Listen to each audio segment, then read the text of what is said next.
जरूर, मैं आपकी कहानी को यहाँ पेस्ट कर देता हूँ। अगर आप प्रतिदिन ऐसे ही वीडियोस देखना चाहते हैं तो हमारे चैनल हॉन्टेड 2.0 को सब्सक्राइब कीजिए। कहानी एक छोटे से गांव खैरपुर की है जो एक घने जंगल के पास स्थित है। गांव के लोग मानते हैं कि जंगल में एक अजीब शक्ति है और वही शक्ति उनके गांव पर कड़ी नजर रखती है। गांव में एक पुराना किला है जो कभी एक राजा का महल हुआ करता था, लेकिन अब वो किला खंडहर में तब्दील हो चुका है और उसकी चारों ओर अजीब से काले बादल हमेशा मंडराते रहते हैं। दीपिका नाम की एक युवा लेखिका शहर से गांव में आती है। वो इस किले के रहस्यों और अजीब घटनाओं के बारे में लिखने का विचार करती है। पहले तो उसे लगता है कि ये सब महज अफवाहें हैं, लेकिन जब वो किले के पास जाती है तो उसे कुछ अजीब और खौफनाक घटनाएं महसूस होती हैं। गांव वाले उसे चेतावनी देते हैं, लेकिन दीपिका निश्चय करती है कि वो इस रहस्य का पर्दाफाश करेगी। जैसे जैसे दीपिका किले के अंदर जाती है, उसे वहां कुछ पुरानी तस्वीरें और खंडहर में बिखरे दस्तावेज मिलते हैं। वह जानती है कि किले में कुछ है जो गांव वालों से छिपाया गया है। एक रात दीपिका किले के अंदर रहकर अजीब घटनाओं का सामना करती है, जैसे दीवारों से फुसफुसाहटें, रहस्यमय हलचलें और काले बादल जो किले के ऊपर मंडराते रहते हैं। दीपिका धीरे धीरे समझ जाती है कि इस किले में एक काला जादू है जिसे एक पागल तांत्रिक ने सैकड़ों साल पहले किया था। वो तांत्रिक आत्मा के बदले अमरता की प्राप्ति चाहता था, लेकिन उसकी साधना गलत दिशा में चली गई और किले में एक शापित शक्ति पैदा हो गई जो अब गांव वालों की आत्माओं को खा रही है। दीपिका को इस जादुई शक्ति से जूझते हुए किले के भीतर से बाहर निकलने का रास्ता खोजना होगा। लेकिन क्या वो किले के रहस्यों से जूझते हुए बाहर निकल पाएगी या फिर वो भी शापित आत्माओं का शिकार बन जाएगी? गांव खैरपुर उत्तर भारत के एक छोटे से इलाके में बसा था जो एक घने जंगल के किनारे स्थित था। गांव के लोग कहते थे कि जंगल में कुछ अजीब सा है, एक ऐसी शक्ति जो वहां के पेड़ों और हवाओं में समाई हुई है। गांव वाले उस जंगल से दूर रहते थे और इस डर से कभी भी रात को उसके पास नहीं जाते थे। लोग कहते थे कि जो भी उस जंगल में घुसता था वो कभी वापस नहीं लौटता। खैरपुर के पास एक पुराना किला भी था जो कभी किसी राजवंश का घर हुआ करता था। किले के बारे में गांव में तरह तरह की अफवाहें फैली थीं। कुछ लोग कहते थे कि किले के भीतर किसी प्राचीन तांत्रिक ने अजीबोगरीब काले जादू की साधना की थी और अब वहां एक शापित शक्ति का निवास था। किले के ऊपर हमेशा काले बादल छाए रहते थे जो कभी भी हल्के नहीं होते थे। यह किला खंडहर बन चुका था, लेकिन गांव वाले आज भी वहां जाने की हिम्मत नहीं जुटा पाते थे। दीपिका एक युवा लेखिका थी जो शहर से खैरपुर आई थी। वो अपने नए उपन्यास के लिए एक अजीब और रहस्यमय जगह ढूंढ रही थी और खैरपुर का किला उसके लिए एक आदर्श स्थान था। गांव के लोग उसे किले के पास जाने से मना करते थे, लेकिन दीपिका को ये सब बस एक अफवाह लगती थी। वो जानती थी कि इस तरह के स्थानों पर ही बेहतरीन कहानियां छुपी होती हैं। दीपिका ने एक सुबह किले की ओर जाने का मन बना लिया। वो अपने कैमरा और नोटबुक के साथ किले के पास पहुंच गई। गांव के बुजुर्गों ने उसे चेतावनी दी थी, लेकिन वो उन सब बातों को नकारते हुए आगे बढ़ी। किले की दीवारें बेहद पुरानी थीं और उनका रंग कालापन लिए हुए था। जैसे ही वो किले के अंदर घुसी, उसे एक अजीब सी ठंडी हवा महसूस हुई। चारों ओर सन्नाटा था, लेकिन गहरे कोने में कुछ हलचल सी महसूस हो रही थी। दीपिका ने अपनी कैमरा ऑन की और चारों ओर वीडियो शूट करना शुरू किया। उसे किले के अंदर पुरानी तस्वीरें, टूटे हुए फर्नीचर और बिखरे हुए दस्तावेज मिले। अचानक एक तेज हवा का झोंका आया और दीपिका के सामने दीवार पर एक अजीब सी छाया ने दस्तक दी। दीपिका ने घबराते हुए देखा, लेकिन कुछ नहीं था। उसने सोचा कि ये शायद उसका भ्रम था, लेकिन फिर से वही हलचल शुरू हुई। दीपिका रात में किले के अंदर ही रुकी। उसने किले के एक पुराने कमरे में बिस्तर बिछाया और रात को सोने की कोशिश की, लेकिन जैसे ही रात हुई उसे अजीब सी आवाजें सुनाई देने लगीं। दीवारों से किसी के फुसफुसाने की आवाजें आ रही थीं, जैसे कोई उसे पुकार रहा हो। दीपिका ने सोचा कि शायद ये सर्दी की वजह से हो रहा हो, लेकिन वो गलत थी।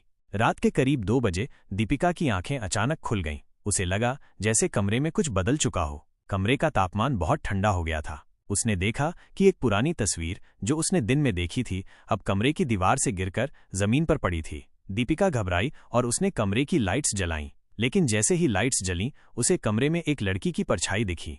दीपिका डर से कांपने लगी, लेकिन उसने खुद को संभालते हुए उस परछाई को ध्यान से देखा। वह परछाई किसी युवती की थी जो धुंधली और अस्पष्ट दिख रही थी। दीपिका ने एक गहरी सांस ली और लाइट्स बंद कर दी। अब वो तय कर चुकी थी कि वो इस रहस्यमय घटना का पीछा करेगी। अगली सुबह दीपिका ने किले के पुराने दस्तावेजों में से कुछ पढ़ने का मन बनाया। उसे कुछ पन्ने मिले जो बहुत पुरानी भाषा में लिखे हुए थे। जब उसने उन पन्नों को ध्यान से पढ़ा तो उसे पता चला कि किले में एक तांत्रिक ने कई साल पहले काला जादू किया था। वह तांत्रिक अमरता चाहता था और उसने एक खतरनाक अनुष्ठान किया था, लेकिन वह अनुष्ठान गलत दिशा में चला गया और किले में एक अंधी, क्रूर शक्ति ने जन्म लिया। इस शक्ति ने उस तांत्रिक को भी अपनी चपेट में ले लिया और उसकी आत्मा को शापित बना दिया।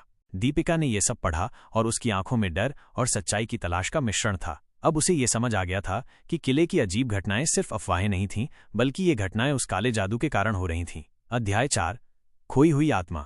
दीपिका ने किले के दस्तावेजों को अच्छे से पढ़ा और अब उसे ये समझ में आ रहा था कि किले में किसी अजीब और खतरनाक शक्ति का वास है। वो जानती थी कि उसे इस रहस्य को हल करना होगा ताकि गांव वालों को शांति मिल सके और वो खुद भी इस खौफनाक किले से बाहर निकल पाए।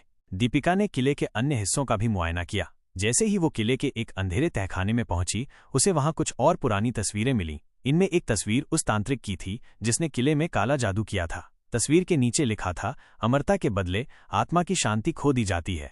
तस्वीर को देख दीपिका का मन और भी घबराया हुआ था। उसे समझ में आ गया था कि वो तांत्रिक अपनी आत्मा के साथ किले में बुरी शक्ति को छोड़ गया था, जो अब हर किसी को अपनी चपेट में ले रही थी। इस बीच दीपिका ने सुनी थी कि किले में एक कमरे में एक खौफनाक शापित आत्मा रहती है जो केवल उस तांत्रिक की मदद से मुक्त हो सकती थी।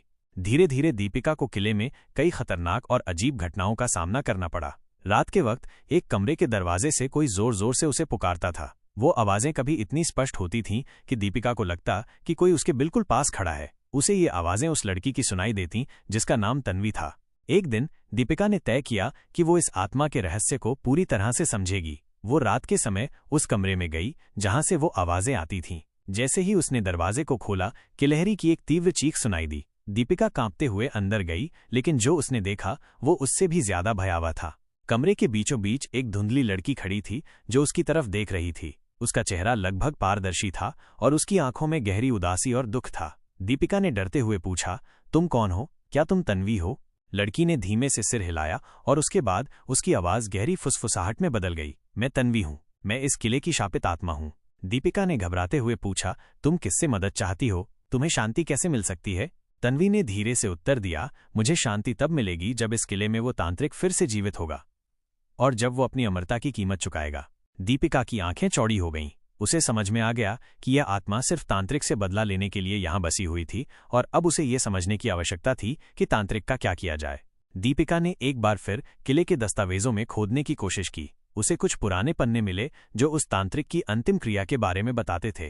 तांत्रिक का नाम विभूति था और उसने अपनी आत्मा को अमर बनाने के लिए एक खतरनाक अनुष्ठान किया था। यह अनुष्ठान उस समय गलत हो गया जब वो अपनी जान देने में सफल नहीं हुआ और उसका आत्मा इस किले में फंसी रह गई। दीपिका को यह भी पता चला कि किले के भीतर एक गुप्त कमरा है जिसमें वो तांत्रिक अपनी साधना करता था। वो जगह किसी के लिए भी निषिद्ध थी। दीपिका अब यह समझ चुकी थी कि वो तांत्रिक की आत्मा को किले से बाहर निकालने का एकमात्र तरीका जान चुकी थी, लेकिन इसके लिए उसे उस गुप्त कमरे में जाना था जहां उसने अपने सारे काले अनुष्ठान किए थे। शाम का वक्त था जब दीपिका ने तय किया कि वो उस कमरे का पता लगाएगी। वो धीरे धीरे किले के एक और गहरे हिस्से में पहुंच गई जहां हर कदम पर अजीब हलचल और सर्द हवा महसूस हो रही थी। किले की दीवारें जैसे खुद को उसमें समाहित कर रही थीं। जैसे ही वो उस कमरे के पास पहुंची, एक बर्फ जैसी ठंडी हवा ने उसे जकड़ लिया। दीपिका ने अपनी हिम्मत जुटाई और कमरे का दरवाजा खोला। कमरे के अंदर दीपिका ने देखा कि एक बड़ा सा पत्थर रखा था जिस पर प्राचीन तंत्र मंत्र लिखे हुए थे। कमरे में एक अजीब सी हलचल थी, जैसे हवा में कुछ गहरे असंतुलन का एहसास हो रहा हो। दीपिका ने पत्थर के पास जाकर देखा और उसे समझ में आ गया कि यह वही स्थान है जहां तांत्रिक ने अपना अंतिम अनुष्ठान किया था।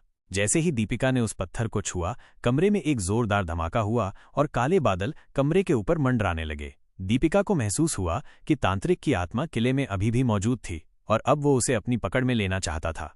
दीपिका ने पूरी ताकत जुटाते हुए तांत्रिक के अनुष्ठान को उलटने की कोशिश की। जैसे ही वो मंत्रों का उच्चारण करती गई, कमरे का तापमान गिरने लगा और उसके चारों ओर अंधेरा छाने लगा। वो जानती थी कि अब उसे इस किले के शाप को तोड़ना होगा, वरना वो भी उन काले बादलों और शापित आत्माओं का शिकार बन जाएगी।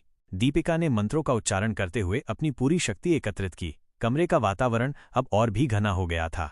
हवा में एक खौफनाक खामोशी छा गई थी। जैसे ही वो अंतिम मंत्र को बोलने वाली थी, कमरे के चारों कोनों से एक डरावनी आवाज आई, तुम समझ नहीं रही हो दीपिका, ये तुम्हारा अंतिम कदम होगा। दीपिका चौंकी।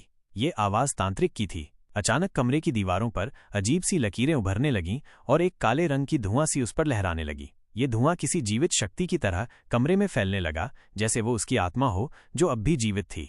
दीपिका ने हिम्मत जुटाते हुए पूरी आवाज में एक और मंत्र का उच्चारण किया। वो जानती थी कि अब या तो वो ये शाप तोड़ सकती है या फिर किले में हमेशा के लिए फंस जाएगी। जैसे ही वो मंत्र बोलती है, कमरे में तेज हवा का तूफान उठा और काले बादल कमरे के ऊपर और घने हो गए। दीपिका की आंखों के सामने अंधेरा फैलने लगा, लेकिन उसने आंखें बंद करके अपने भीतर की शक्ति को महसूस किया। उसे वो छाया याद आई जो उसने पहले दिन देखी थी, वो लड़की तन्वी।